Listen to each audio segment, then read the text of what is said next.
ఎన్నికల సమావేశానికి వెళ్తే తీవ్రమైన నేరం జరుగుతున్నట్టు అక్కడికి 50 మంది పోలీసులు వచ్చారన్నారు ఏపీ సచివాలయ ఉద్యోగుల సంఘం అధ్యక్షుడు వెంకట్రామిరెడ్డి. పర్మిషన్ లేకుండా మందు పార్టీ ఇస్తున్నట్టు కేసు పెట్టారని చెప్పారు. ఎవరో కొంతమంది కొన్ని మందు బాటిల్ తెచ్చుకున్నారన్న ఆయన 3 బాటిళ్లతో 120 మందికి పార్టీ ఇవ్వడం సాధ్యమవుతుందా అని ప్రశ్నిస్తున్నారు. సెక్రటేరియట్ చరిత్రలో ఇలాంటి దాడులు చూడలేదన్నారు వెంకట్రామిరెడ్డి.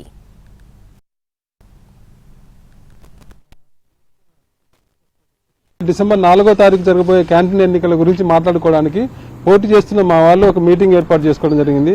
ఆ మీటింగ్ నన్ను పిలవడం జరిగింది. ఆ మీటింగ్ నేను వెళ్ళిన ఒక 10 నిమిషాలు పావు గంటకు అక్కడ మాట్లాడి అంటే పోటీ చేసిన క్యాండిడేట్ వాళ్ళ గురించి చెప్పుకున్నారు. నేను పోయి ఒక 2 మాటలు మాట్లాడినాం. భోజనం చేయబోతుండగా పోలీసులు వచ్చారు. ఎంతమంది పోలీసులు వచ్చిందంటే అక్కడ ఏదో తీవ్రమైన ఘోరమైన నేరం జరుగుతున్నట్టు దాదాపు 50 మంది పోలీసులు. ఎవరో కొందరు ఆడ భోజనాలు కూడా ఏర్పాటు చేశారు కాబట్టి ఎవరో ఇంట్రెస్ట్ ఉండే వాళ్ళు తెచ్చుకొని తాగినారు కొందరు. వాళ్ళు చెప్పిన ప్రకారమే దొరికిన బాటిల్ అన్ని అక్కడ first 3 whisky bottle 2 beer bottle అని చెప్పారు. 120 మంది ఎంప్లాయీస్ కు 3 విస్కీ బాటిల్ 2 బీర్ బాటిల్తో మందు పార్టీ ఇవ్వడం సాధ్యమవుద్దా? డిసెంబర్ 4వ తారీఖు జరగబోయే క్యాంటీన్ ఎన్నికల గురించి మాట్లాడుకోవడానికి